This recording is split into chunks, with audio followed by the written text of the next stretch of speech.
We've got a question over here from James Carter. Mr. Carter?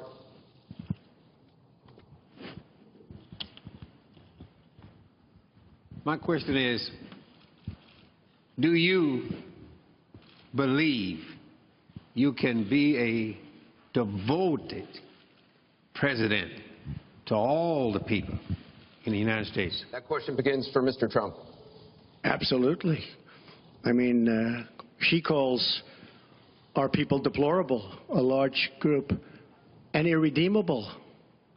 I will be a president for all of our people, and I'll be a president that will turn our inner cities around and will give strength to people and will give economics to people and will bring jobs back, because NAFTA, signed by her husband, is perhaps the greatest disaster trade deal in the history of the world, not in this country. It stripped us of manufacturing jobs. We lost our jobs. We lost our money. We lost our plants. It is a disaster. And now she wants to sign TPP, even though she says now she's for it. She called it the gold standard. And by the way, at the last debate, she lied, because it turned out that she did say the gold standard, and she said she didn't say it. They actually said that she lied, okay? And she lied. But she's lied about a lot of things. I would be a president for all of the people, African Americans, the inner cities. Devastating what's happening to our inner cities. She's been talking about it for years. As usual, she talks about it, nothing happens. She doesn't get it done. Same with the Latino Americans, the Hispanic Americans. The same exact thing. They talk, they don't get it done. You go into the inner cities and you see it's 45% poverty. African Americans now 45% poverty in the inner cities. The education is a disaster. Jobs are essentially non-existent. I mean, it's, you know, and I've been saying at big speeches where I have 20 and 30,000 people, what do you have to lose? It can't get any worse. And she's been talking about the inner cities for 25 years. Nothing's going to ever happen. Let me tell you, if she's president of the United States, nothing's going to happen. It's just going to be talk. And all of her friends, the taxes we were talking about, and I would just get it by osmosis. She's not doing me favors. But by doing all the others favors, she's doing me favors. Mr. Trump, thank you. But I will tell you, she's all talk. It doesn't get done. All you have to do is take a look at her Senate run. Take a look at upstate New York. Your 2 minutes is up. Secretary Clinton, it turned out 2 to minutes. be a disaster. You have 2 minutes, Secretary Clinton. Well, 67% of the people voted to re-elect me when I ran for my second term, and I was very proud and very humbled by that. Mr. Carter, I have tried my entire life to do what I can to support children and families. You know, right out of law school, I went to work for the Children's Defense Fund. And Donald talks a lot about, you know, the 30 years I've been in public service. I'm proud of that. You know, I started off as a young lawyer working against discrimination against African American children in schools and in the criminal justice system. I worked to make sure that kids with disabilities could get a public education, something that I care very much about. I have worked with Latinos. One of my first jobs in politics was down in South Texas, registering Latino citizens to be able to vote. So I have a deep devotion, to use your absolutely correct word, to making sure that every American feels like he or she has a place in our country. And I think when you look at the letters that I get, a lot of people are worried that maybe they wouldn't have a place in Donald Trump's America. They write me, and one woman wrote me about her son, Felix. She adopted him from Ethiopia when he was a toddler. He's 10 years old now. This is the only country he's ever known. And he listens to Donald on TV, and he said to his mother one day, will he send me back to Ethiopia if he gets elected? You know, children listen to what is being said, to go back to the very, very first question. And there's a lot of fear. In fact, teachers and parents are calling it the Trump effect. Bullying is up. A lot of people are feeling, you know, uneasy. A lot of kids are expressing their concerns. So first and foremost, I will do everything I can to reach out to everybody, Democrats, Republicans, independents, people across our country. If you don't vote for me, I still want to be your president. I want to be the best president I can be for every American. Secretary Clinton, your 2 minutes is up. I want to follow up on something that Donald Trump actually said to you, a comment you made last month. You said that half of Donald Trump's supporters are, quote, deplorables, racist, sexist, homophobic, xenophobic, Islamophobic. You later said you regretted saying half.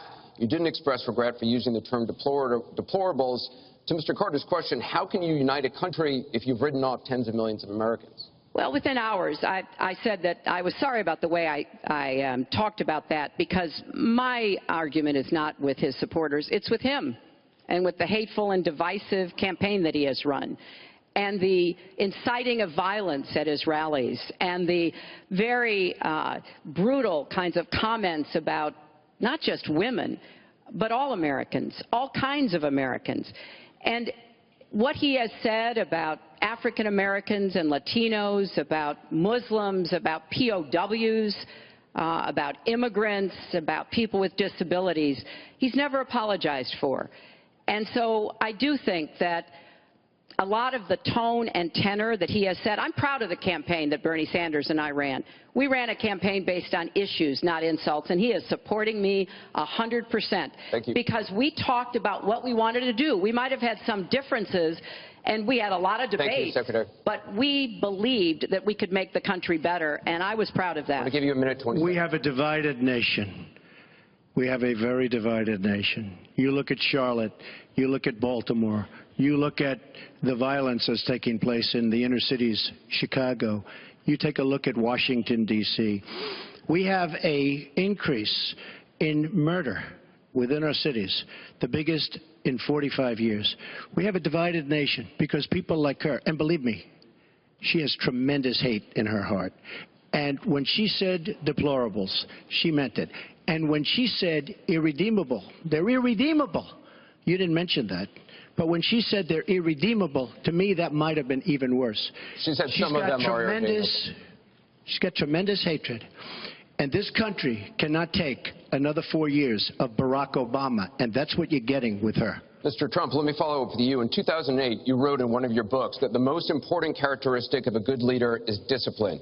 You said if a leader doesn't have it, quote, he or she won't be one for very long. In the days after the first debate, you sent out a series of tweets from 3 a.m. to 5 a.m., including one that told people to check out a sex tape. Is that the discipline of a good leader? No, it wasn't check out a sex tape. It was just take a look at the person that she built up to be this wonderful Girl Scout, who was no Girl Scout. By the way, just so you understand, when she said 3 o'clock in the morning, take a look at Benghazi. She said, who's going to answer the call at 3 o'clock in the morning? Guess what? She didn't answer because when Ambassador Stevens... The question is that the discipline of a good leader? 600 times. Well, she said she was awake at 3 o'clock in the morning. And she also sent a tweet out at 3 o'clock in the morning, but I won't even mention that. But she said she'll be awake. Who's the famous thing? We're going to answer our call at 3 o'clock in the morning. Guess what happened? Ambassador Stevens sent 600 requests for help. And the only one she talked to was Sidney Blumenthal, who's her friend and not a good guy, by the way. So, you know, she shouldn't be talking about that. Now, tweeting happens to be a modern-day form of communication. I mean, you can like it or not like it. I have, between Facebook and Twitter, I have almost 25 million people. It's a very effective way of communication. So you can put it down, but it is a very effective form of communication. I'm not unproud of it, to be honest with you. Secretary Clinton, does Mr. Trump have the discipline to be a good leader? No. I'm shocked to hear that. Well, it's not only my opinion, it's the opinion of many others, national security experts, Republicans, former Republican members of Congress. But it's in part because those of us who have had the great privilege of seeing this job up close and know how difficult it is, and it's not just because I watched my husband take a $300 billion deficit and turn it into a $200 billion surplus, and 23 million new jobs were created, and incomes went up for everybody. Everybody. African-American incomes went up 33%. And it's not just because I worked with George W. Bush after 9/11. And I was very proud that when I told him what the city needed, what we needed to recover, he said, you've got it, and he never wavered. He stuck with me. And I have worked, and I admire President Obama. He inherited the worst financial crisis since the Great Depression. That was a terrible time for our country. We have to move along. 9 million people Secretary lost their Clinton, jobs, we have to... 5 million homes were lost, Secretary and Clinton, we're $13 moving trillion in family wealth was wiped out. We are back on the right track. He would send us back into recession with his tax plans. Secretary Clinton, we are moving to an audience question. We're almost out of time. We have another. Mr. Trump, we're moving to an audience question. It is our country Mr. Trump, has the Secretary slowest growth, Clinton, we and want to get jobs to are a the audience. disaster. Thank you very much, both of you. We have another audience question. Beth Miller has a question for both candidates. Good evening. Perhaps the most important aspect of this election is the Supreme Court justice. What would you prioritize as the most important aspect of selecting a Supreme Court justice? We begin with your 2 minutes, Secretary Clinton. Thank you. Well, you're right. This is one of the most important issues in this election. I want to appoint Supreme Court justices who understand the way the world really works, who have real-life experience, who have not just been in a big law firm and maybe clerked for a judge and then gotten on the bench, but maybe they tried some more cases. They actually understand what people are up against, because I think the current court has gone in the wrong direction. And so I would want to see the Supreme Court reverse Citizens United and get dark, unaccountable money out of our politics. Donald doesn't agree with that. I would like the Supreme Court to understand that voting rights are still a big problem in many parts of our country, that we don't always do everything we can to make it possible for people of color and older people and young people to be able to exercise their franchise. I want a Supreme Court that will stick with Roe v. Wade and a woman's right to choose, and I want a Supreme Court that will stick with marriage equality. Now, Donald has put forth the names of some people that he would consider. And among the ones that he has suggested are people who would reverse Roe v. Wade and reverse marriage equality. I think that would be a terrible mistake and would take us backwards. I want a Supreme Court that doesn't always side with corporate interests. I want a Supreme Court that understands because you're wealthy and you can give more money to something doesn't mean you have any more rights or should have any more rights than anybody else. So I have very clear views about what I want to see to trying to change the balance on the Supreme Court. And I regret deeply that the Senate has not done its job, and they have not permitted a vote on the person that President Obama, a highly qualified person, they've not given him a vote to be able to have the full complement of 9 Supreme Court justices. I think that was a dereliction of duty. I hope that they will see their way to doing it, but if I am so fortunate enough as to be president, I will immediately move to make sure that we fill that. We have 9 justices Secretary Clinton. To work on behalf of our people. Thank you. You're out of time, Mr. Trump. Justice Scalia, great judge, died recently, and we have a vacancy. I am looking to appoint judges very much in the mold of Justice Scalia. I'm looking for judges, and I've actually picked 20 of them so that people would see, highly respected, highly thought of, and actually very beautifully reviewed by just about everybody, but people that will respect the Constitution of the United States. And I think that this is so important. Also, the Second Amendment, which is totally under siege by people like Hillary Clinton. They'll respect the Second Amendment and what it stands for, what it represents. So important to me. Now, Hillary mentioned something about contributions, just so you understand. So I will have in my race more than $100 million put in of my money, meaning I'm not taking all of this big money from all of these different corporations like she's doing. What I ask is this. So I'm putting in more than, by the time it's finished, I'll have more than $100 million invested. Pretty much self-funding mine. We're raising money for the Republican Party, and we're doing tremendously on the small donation, $61 average or so. I asked Hillary, why doesn't she made $250 million by being in office? She used the power of her office to make a lot of money. Why isn't she funding, not for $100 million, but why don't you put 10 or 20 or 25 or $30 million into your own campaign? It's $30 million less for special interests that will tell you exactly what to do. And it would really, I think, be a nice sign to the American public. Why aren't you putting some money in? You have a lot of it. You've made a lot of it because of the fact that you've been in office. You made a lot of it while you were Secretary of State, actually. So why aren't you putting money into your own campaign? I'm just curious. Well, thank you very much. Thank you. We're going to get on to one more question. The question was about the Supreme Court, and I just want to quickly say, very quickly, I respect the Second Amendment, but I believe there should be comprehensive background checks, and we should close the gun show loophole and close the online loophole. We have one more question, Mrs. Clinton, as we possibly can. We have one more question from Ken Bone about energy policy. Ken? What steps will your energy policy take to meet our energy needs while at the same time remaining environmentally friendly and minimizing job loss for fossil power plant workers? Mr. Trump, 2 minutes. Absolutely. I think it's such a great question because energy is under siege by the Obama administration, under absolute siege. The EPA, Environmental Protection Agency, is killing these energy companies.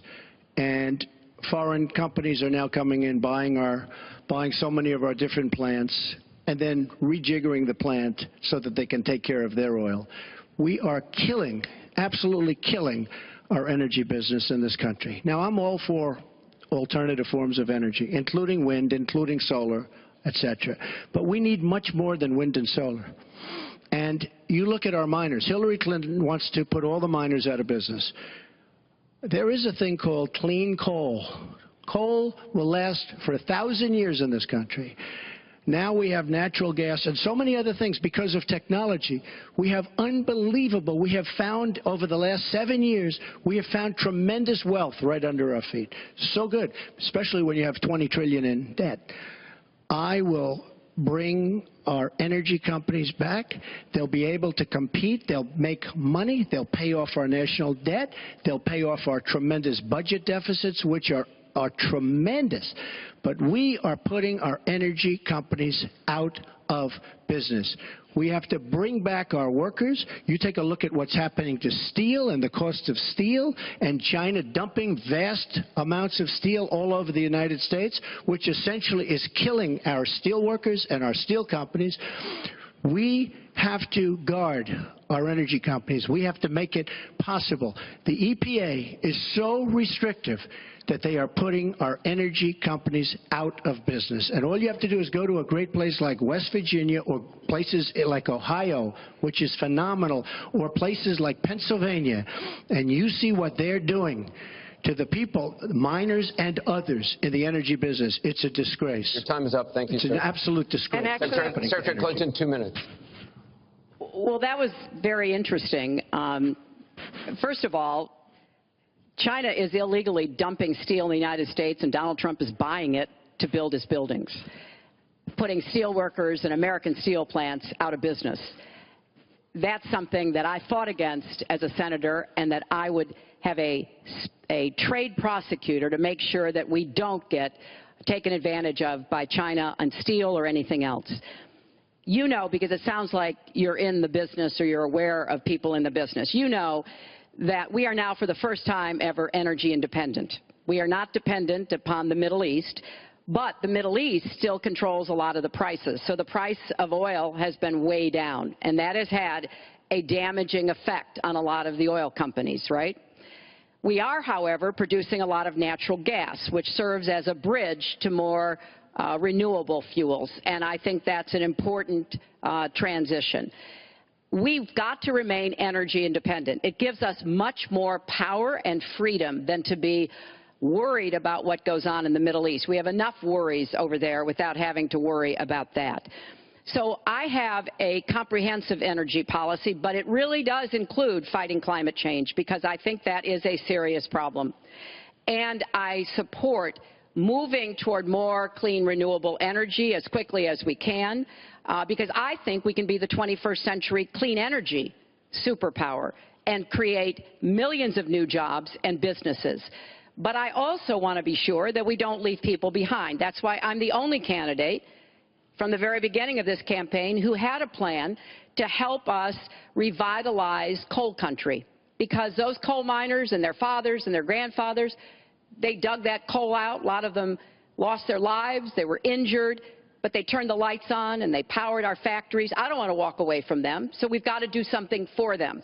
But the price of coal is down worldwide. So we have to look at this comprehensively, and that's exactly what I have proposed. I hope you will go to HillaryClinton.com and look at my entire policy. One more audience question. We've sneaked in one more question, and it comes from Carl Becker.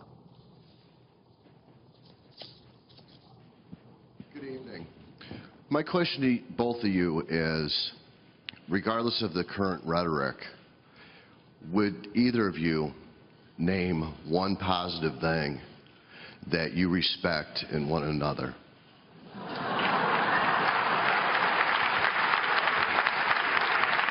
Mr. Trump, would you like to go first? Well, I certainly will, because I think that's a very fair and important question. Look, I respect his children. His children are incredibly able and devoted, and I think that says a lot about Donald. I don't agree with nearly anything else he says or does, but I do respect that, and I think that is something that, as a mother and a grandmother, is very important to me. So I believe that this election has become, in part, so conflict-oriented, so intense, because there's a lot at stake. This is not an ordinary time, and this is not an ordinary election. We are going to be choosing a president who will set policy for not just 4 or 8 years, but because of some of the important decisions we have to make here at home and around the world, from the Supreme Court to energy and so much else. And so there is a lot at stake. It's one of the most consequential elections that we've had. And that's why I've tried to put forth specific policies and plans, trying to get it off of the personal and put it on to what it is I want to do as president. And that's why I hope people will check on that for themselves, so that they can see that, yes, I've spent 30 years, actually maybe a little more, working to help kids and families, and I want to take all that experience to the White House and do that every single day. Mr. Trump. Well, I consider her statement about my children to be a very nice compliment. I don't know if it was meant to be a compliment, but it is a great. I'm very proud of my children, and they've done a wonderful job, and they've been wonderful, wonderful kids. So I consider that a compliment. I will say this about Hillary. She doesn't quit. She doesn't give up. I respect that. I tell it like it is. She's a fighter. I disagree with much of what she's fighting for. I do disagree with her judgment in many cases. But she does fight hard, and she doesn't quit, and she doesn't give up, and I consider that to be a very good trait. Thanks to both of you. I want to thank both the candidates. I want to thank the university here. This concludes the town hall meeting. Our thanks to the candidates, the commission, Washington University, and to everybody who watched. Please tune in on October 19th for the final presidential debate that will take place at the University of Nevada, Las Vegas. Good night, everyone.